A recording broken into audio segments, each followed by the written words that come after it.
Pemerintah umumkan pasal pencemaran nama baik akan dihapus. KUHP ini dia menghapus pasal-pasal terkait pencemaran nama baik dan penghinaan yang ada di dalam Undang-Undang Informasi dan Transaksi Elektronik.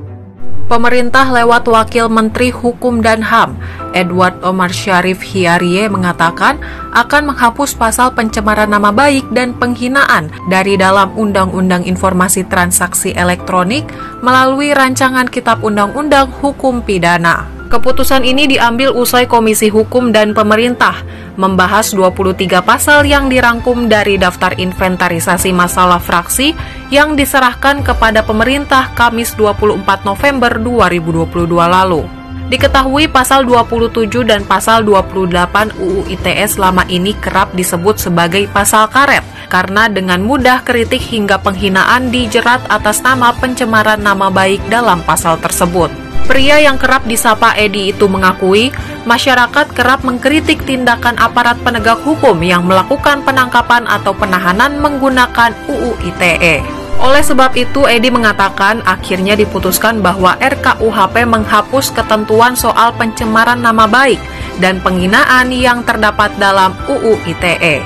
Pemerintah pun menilai keputusan ini merupakan kabar baik bagi iklim demokrasi dan kebebasan berekspresi. Jadi saya kira ini suatu kabar baik bagi iklim demokrasi dan kebebasan berekspresi, karena saya tahu persis terutama teman-teman media selalu mengkritik bahwa teman-teman aparat penegak hukum menggunakan Undang-Undang ITE untuk melakukan penangkapan dan penahanan dan lain sebagainya. Edi menuturkan pemerintah memasukkan ketentuan dalam UU ITE ke dalam RKUHP. Hal tersebut dilakukan agar tidak terjadi disparitas. Untuk tidak terjadi disparitas dan tidak ada gap, maka ketentuan-ketentuan di dalam Undang-Undang ITE itu kami masukkan dalam RKUHP tentunya dengan penyesuaian-penyesuaian yang dengan sendirinya mencabut ketentuan-ketentuan pidana khususnya pasal 27 dan pasal 28 yang ada dalam Undang-Undang ITE. Di sisi lain, Edi bersama dengan Menko Polhukam Tito Karnavian melaporkan bahwa telah membuat kesepakatan dengan Komisi Hukum DPR pada paripurna tingkat 1. Pembahasan RKUHP pun telah mendapat persetujuan tingkat pertama dengan DPR. Artinya pemerintah telah menyerahkan RKUHP kepada DPR.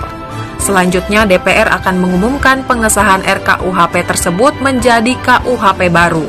Adapun DPR sepakat untuk membawa draft final RKUHP tersebut ke rapat paripurna untuk disahkan sebelum tanggal 15 Desember 2022.